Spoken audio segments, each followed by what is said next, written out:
आज के CSS की वीडियो में हम देखेंगे CSS की property, writing mode, text orientation, text decoration और टेक्स्ट शैडो के बारे में।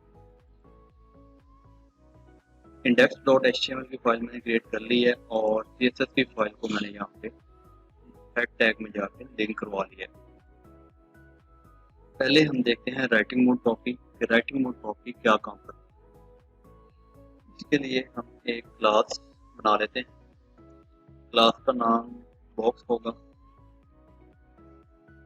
और इसमें एक h1 लगा के हेडिंग लिख लेते हैं। एक पैराग्राफ होगा नॉर्मल कोई 30 वर्ड्स का और फॉर्मेट डॉक्यूमेंट कर लेते हैं ताकि कोड हमारा ऑर्गेनाइज हो जाए। वो लाइव कर लेते हैं। हमारे पास अभी HTML का आउटपुट कुछ ऐसा आ रहा है और अब हम इस बॉक्स क्लास को स्टाइल कर लेते हैं। डॉट बॉक्स, सबसे पहले इसको एक विड्थ असाइन करते हैं 450 पिक्सल और एक हाइट भी असाइन कर देते हैं 400 पिक्सल और एक बैकग्राउंड कलर होगा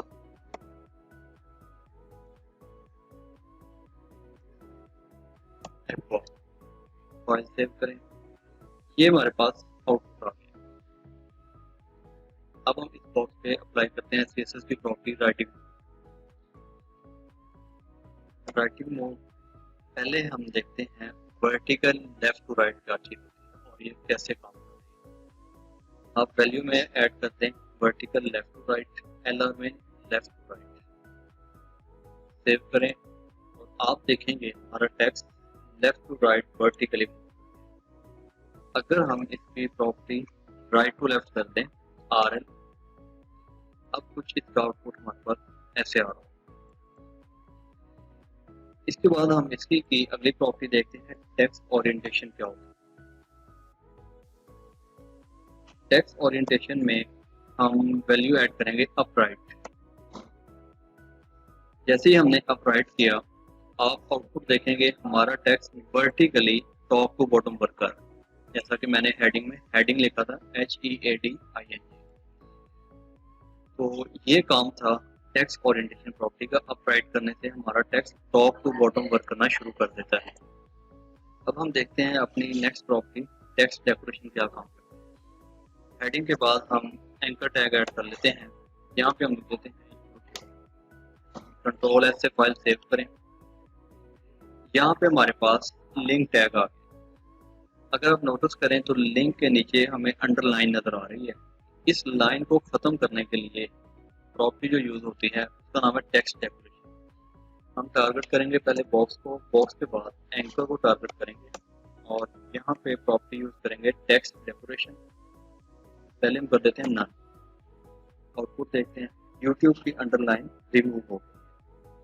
इसकी दूसरी प्रॉपर्टी भी है, इसे भी मैं आपको दिखाता हूँ। लाइन थ्रू, लाइन थ्रू अगर कर देंगे तो आप देखेंगे टेक्स्ट के ऊपर लाइन लग जाए। जैसा कि हमें अक्सर ई-कॉमर्स की साइट पे अकाउंट के ऊपर लाइन लगी होती है कितने % डिस्काउंट और उसे कट किया होता है। तो टेक्स्ट डेकोरेशन लाइन थ्रू के साथ आप लाइन थ्रू टेक्स्ट के ऊपर लाइन लगा सकते हैं।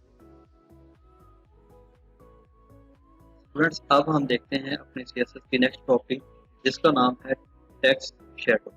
टेक्स्ट शैडो मैं इस हेडिंग पे अप्लाई करूंगा। शैडो लगाने से पहले मैं इस बॉक्स को थोड़ा मार्जिन दे देता हूँ ताकि थोड़ा सा साइड पे आ जाए। यहाँ पे हम यूज करेंगे मार्जिन 60 पिक्सल। बॉक्स हमारा कुछ साइड पे आ जाएगा, ये आपको अच्छे से नजर आएगा। अब हम यूज करते हैं हेडिंग पे टेक्स्ट शैडो।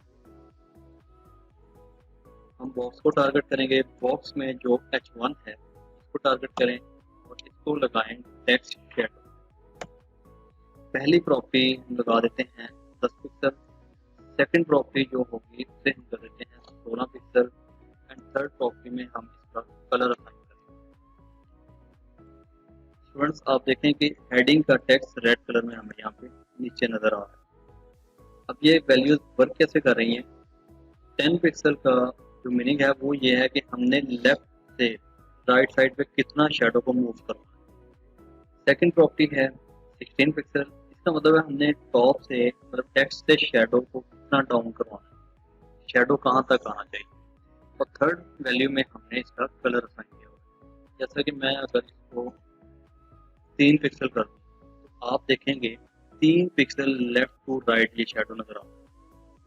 और इसी तरह अगर मैं 16 को 6 पिक्सल कर दें आप देखेंगे टेक्स्ट के ऊपर ही शेडो हमें नजर आ रहा है।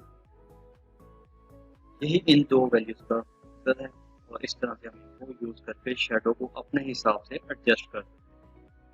स्टूडेंट्स आज की वीडियो के लिए इतना ही, मिलते हैं नेक्स्ट